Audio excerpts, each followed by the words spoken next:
Hey everyone, Nate from Emerald City Guitars coming to you today from Seattle. So today we actually got something a little bit different going on. We've got something really cool in the shop here. We've got this 1976 Gibson Explorer, super shreddy. This one, it's equipped with the Floyd Rose, rare black finish, and it's got two active EMG pickups. These are both 81s in the neck and the bridge position. So a little bit of history about the Explorer if you're not too familiar with it. In 1958, Gibson released this and his brother the Flying V because they were looking for something a little bit more futuristic at the time. They were still kind of known for making the hollow bodies, and this was a little bit ahead of its time actually. It did not catch on for a while, and it was a few years before people actually started to gravitate toward this model and the Flying V as well. It took a little bit for them to get used to the idea of having something so angular looking. Eventually, it was picked up by metalheads, that being one of their favorite go-to instruments. It has a very imposing figure, looks great on stage, very cool instrument.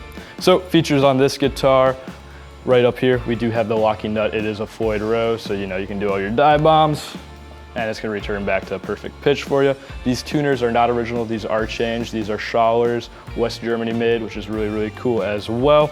Three-way position right here, neck, middle, bridge pickup, and then just a volume on tone on this one, keeping it very simple. At some point here, it did have another switch, mini toggle of some sorts that has since been plugged up.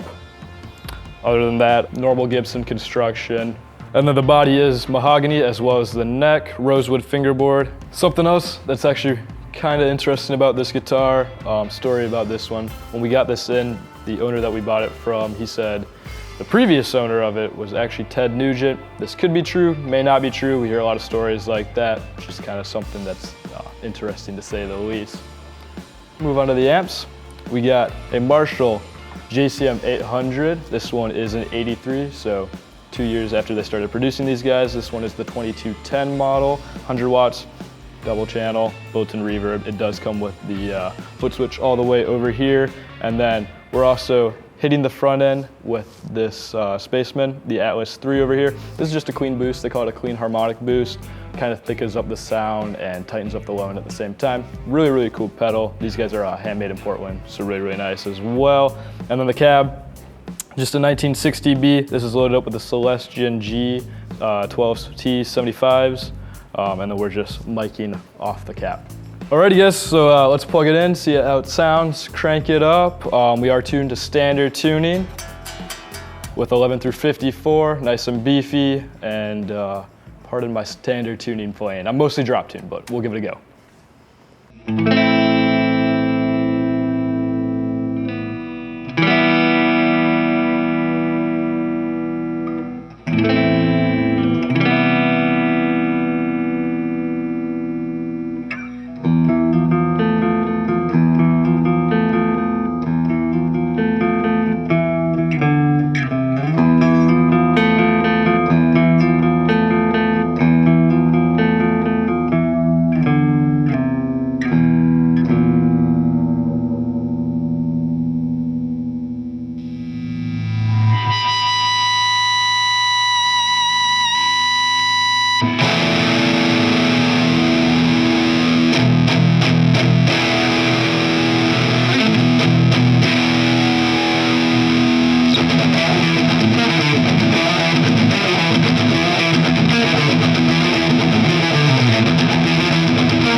All right, guys, thanks so much for hanging out with us today. 1976 Gibson Explorer, 1983 Marshall JCM800. Thanks so much for hanging out today, guys. Hope you really enjoyed the video. We'll see you guys next time.